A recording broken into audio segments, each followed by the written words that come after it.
What's up, everybody, and welcome into this mock draft video as we continue to get you set for Fantasy Football 2025 12-team PPR mock draft today on the Sleeper platform. We've got a promo code for Underdog if you'd like to sign up and do some best ball drafts over there. That is another great way to practice for your fantasy football leagues that will be happening at the end of August and early September, but also put a little money on the line and have fun with that. Promo code BSCHAFE right there on your screen, but we're going to go ahead and get started right here on the Sleeper platform as we will be drafting today as we get the fun sounds.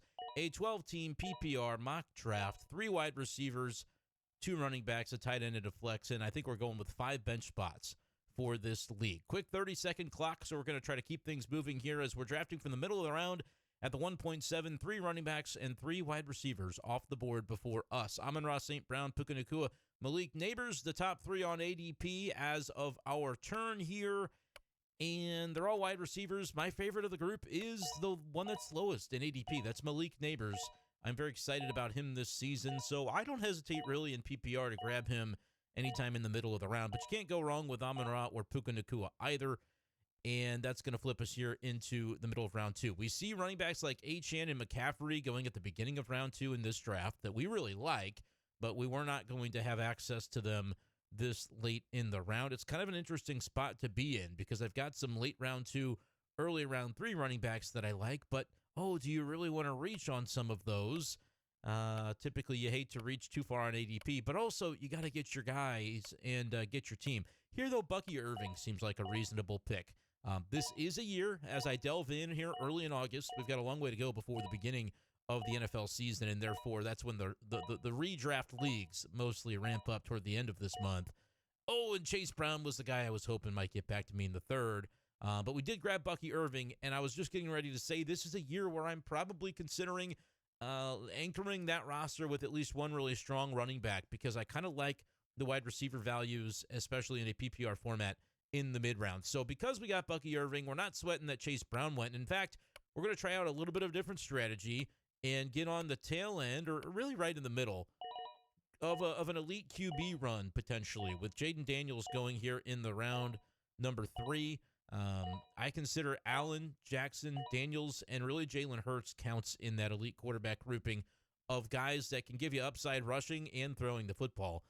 Beyond that, I would normally like to probably wait a little bit on quarterback unless I'm getting a guy pretty significantly past ADP. But we want Jayden Daniels. Let's see what an elite quarterback draft might look like here. Remember, this is PPR, so we're looking to start stocking up on some really good wide receivers if we possibly can. And we kind of like ADP 35.5. Marvin Harrison dropping to us in the middle of the 4th round feels like a pretty good value. It's not always going to happen. I certainly prefer him above a guy like Alvin Kamara that went right after us.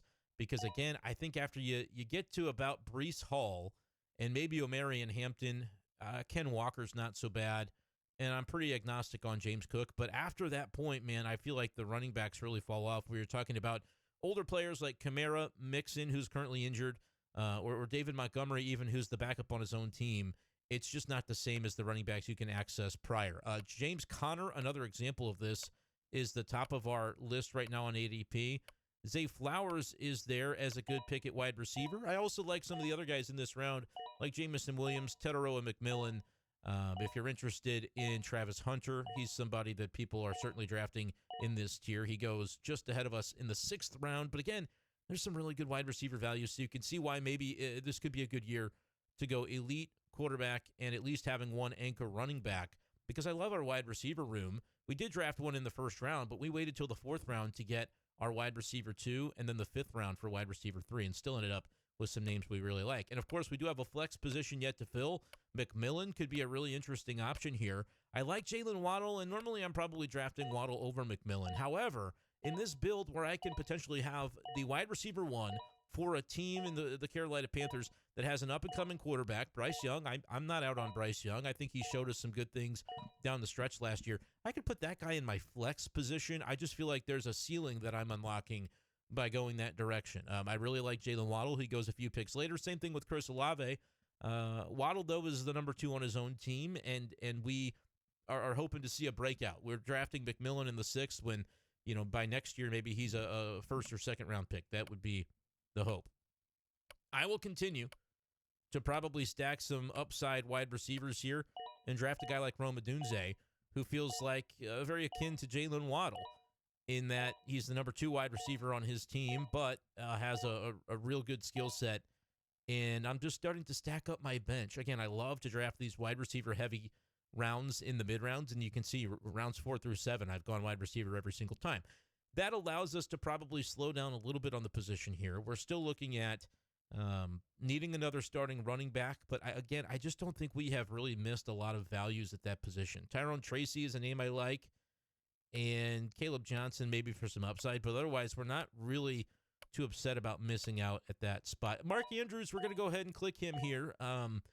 A lot of times if I'm drafting a tight end, and I do still consider this to be moderately early, I'll go Brock Bowers very early if the draft lines up for it. I believe in him. McBride for the Cardinals is another good one, but otherwise I'm tending to wait on tight end, but I feel like right there Andrews fell a little bit past ADP, and we're going to be happy to snatch him up there.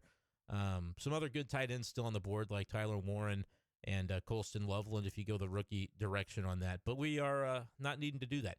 Still kind of looking at running backs. We did see a couple of them that would have been nice as our RB2 go off the board, but I just want to demonstrate. Let me take another upside swing on a rookie for the bench. Jayden Higgins is somebody that's rising a lot in ADPs.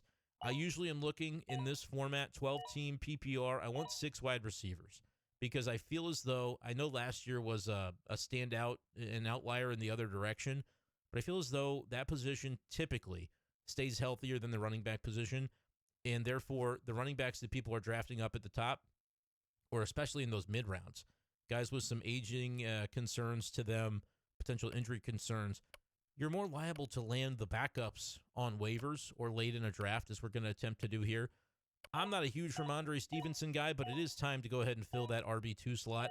I just feel as though with Stevenson, they drafted a rookie in Travion Henderson, and he's definitely more exciting, more upside. But going 4 rounds earlier in a situation where we just needed some floor for our RB2, and Ramondre can catch the ball a little bit. He can do some good things, and Drake May, I think if those guys are splitting the workload, even 60-40 with Henderson taking the 60, I can get 8 or 9 PPR points out of Stevenson for the time being and feel pretty good about that. But then at the bottom, what we try to do is look for those running backs that are a little younger and might be able to find their way into more opportunity as the year goes along. And it just so happens that Jayden Blue is at the very top of the list for that category as somebody who could, I'm not saying he's going to win the Cowboys starting job, and right now it's, between him, Miles Sanders is in the mix as well. They did bring in Javonte Williams, but there's a realm in which that happens with Jayden Blue, and if he's the number 1 running back for the Cowboys, well, he's in our starting lineup. If he's not, we can drop him on waivers for something that can help our lineup. So that is the reason I look for some upside stashes here at the bottom. Bashal Tutin is another example of that. It looks kind of like a 3-way with ETN and Tank Bigsby there in Jacksonville. I want to highlight another player, though, with this pick and take Trey Benson, because I think it's a 2-way job between James Conner and Trey Benson in Arizona, and I think Trey Benson's going to play more than people expect. And so, again, with the build, it's not a 0 RB build. It's a hero RB build where Bucky Irving, we're needing you to be the guy. We need him to be one of the top, 5 or 8 running backs in fantasy this year. But we're just trying to carry along that number 2 RB spot, and we have so many wide receivers that we would be either excited to plug in, or if the push comes to shove and we have everybody stay healthy, we can end up maybe trading a wide receiver from our bench like a Rome Odunze in the middle of the season to land a position of need. Taking one more look at the end here, we're going to even draft one more running back just to show that at the end of the day, we've got guys that we think have upside to potentially replace Ramondre Stevenson, right? Ramondre, as the RB in New England, the veteran, he's trying to fend off rookie Travion Henderson. But as the season goes along, that's going to get more and more difficult to do.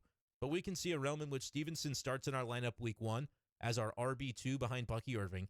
And then we've got a group of players, Jayden Blue, Trey Benson, and Braylon Allen with the Jets. All 3 of them have a chance to give you that workload even without an injury. I think Benson and Braylon Allen are going to see the field as kind of those early down bruisers potentially for their teams.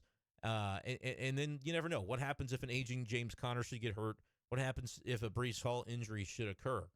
I would say that Benson and Braylon Allen would turn into some really strong options to replace Ramondre Stevenson. And then as you get to the middle of the season, you're kind of hoping that's happened because Stevenson's workload probably dwindles a little bit down the stretch as Trevion Henderson, the rookie, gets more comfortable. So when I do these drafts, I'm thinking about strategically the way that I build it.